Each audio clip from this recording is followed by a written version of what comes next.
જો પોતાના માનસની અંદર એવી દ્વિધાને લઈને ચાલતા હોવ કે આ કોઈ ગ્રંથ છે, તો પહેલા માનસમાંથી, પોતાના મગજમાંથી એક વસ્તુ કાઢી નાખજો, આ કોઈ ગ્રંથ નથી તો આ શું છે?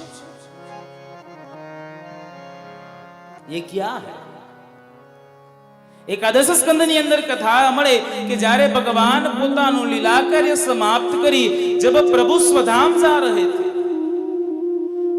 જ્યારે ભગવાન સ્વધામ જઈ રહ્યા હતા ત્યારની વાત છે. જરા નામના પારાદીએ બાણ માર્યું, ભગવાનના ચરણની અંદર એ બાણ વાગ્યું છે, લોહીની ધારાઓ થઈ રહી, બધા આક્રંદ કરે, બધા રડી રહ્યા છે. પણ રડતા રડતા રડતા ઉદ્ધવજીએ ભગવાનને એક પ્રશ્ન કર્યો કે પ્રભુ, અત્યાર સુધી અમને કઈ તકલીફ પડતી, અમને કઈ યાદ આવતી, અમે કોઈ મૂંઝવણમાં મુકાતા, ત્યારે પ્રભુ તને યાદ કરતા હવે અમારું એવું કયું સ્થાન કે જ્યાં જઈને અમે હળવા થઈ શકીએ, જ્યાં જઈ અને અમારા મનની વાત કરી શકીએ? અને ત્યારે ભગવાન નારાયણે, ભગવાન કૃષ્ણએ, દ્વારકાધીશે ઉદ્ધવને કીધું કે ઉદ્ધવ, વલોપાત ન કરો, આક્રંદ ન કરો. હું કદાચ મારા શરીર સ્વરૂપે જાઉં છું, પણ ઉદ્ધવ એટલી જ વાત સાચી છે કે મારામાં રહેલું સંપૂર્ણ તેજ શ્રીમદ ભાગવતમાં સમાવતો જાઉં છું. તિરોદાય પ્રવિષ્ટોયમ, ભાગવતમાં હું પ્રવિષ્ટ થાઉં છું.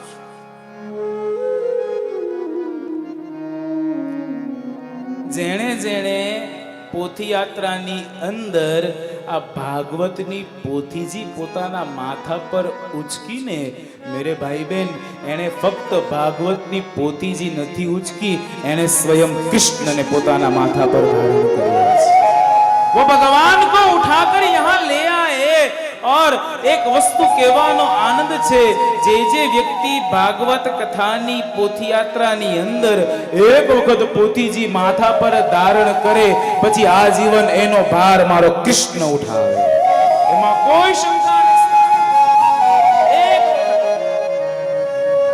કારણ કે આ જ્યારે મોહન આવે ને ત્યારે છાનુમુનો નથી આવતો સાહેબ.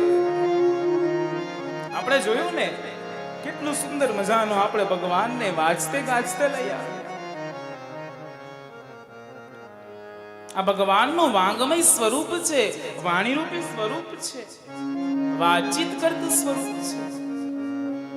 જ્યારે પણ મુશ્કેલીમાં મુકાવ ને, અમારા આટલા સમયનો વિશ્વાસ છે અને ભાગવત પ્રત્યેની આસ્થા છે, જ્યારે તમે મુશ્કેલીમાં મુકાવ અને ત્યારે તમને એમ થાય કે હવે હું શું કરું, તો ઘરમાં ભાગવતજી હોય ને તો મુશ્કેલીના સમયમાં ભાગવત ખોલીને બેસી જજો, એ મુશ્કેલીનો હલ પણ એમાં છે.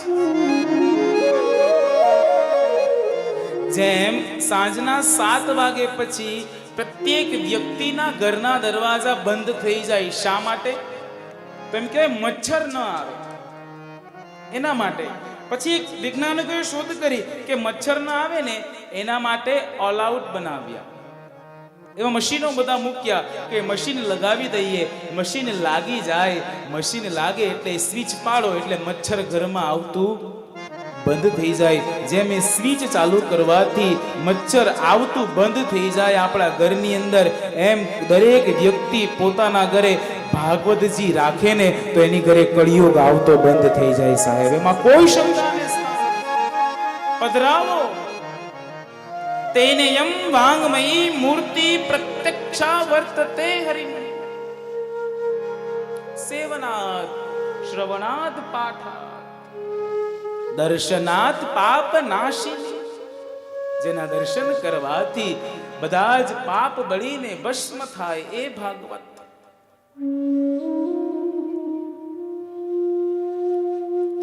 ભાગવતની અંદર 335 અધ્યાયો રહેલા છે, 12 સ્કંદ છે, 5,76,000 જેના અક્ષરો છે.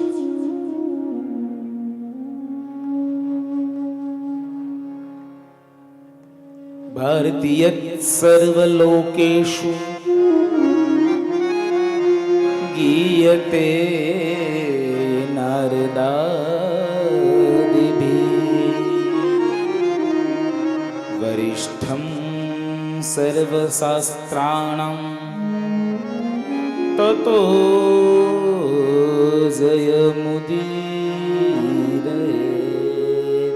ભાગવત છે શું? તો ભારતીય જ સર્વ લોકેશ, ભારતમાં રહેલા સર્વ લોકો વડે આ ગવાયેલી સંભળાયેલી કથા છે. નારદ જેવા ઋષિ મુનિઓ, સનત કુમાર જેવા મહાન પુરુષો આને ગાતા ગાતા ધરાતા નથી. ગીયતે નારદાદિભિઃ, અને બતાવવામાં આવ્યું વરિષ્ઠં સર્વશાસ્ત્રાણાં, બધા જ શાસ્ત્રોની અંદર વરિષ્ઠ મુખ્ય. તત્વમ પરમ ગોપિત અથવા તો તતો જય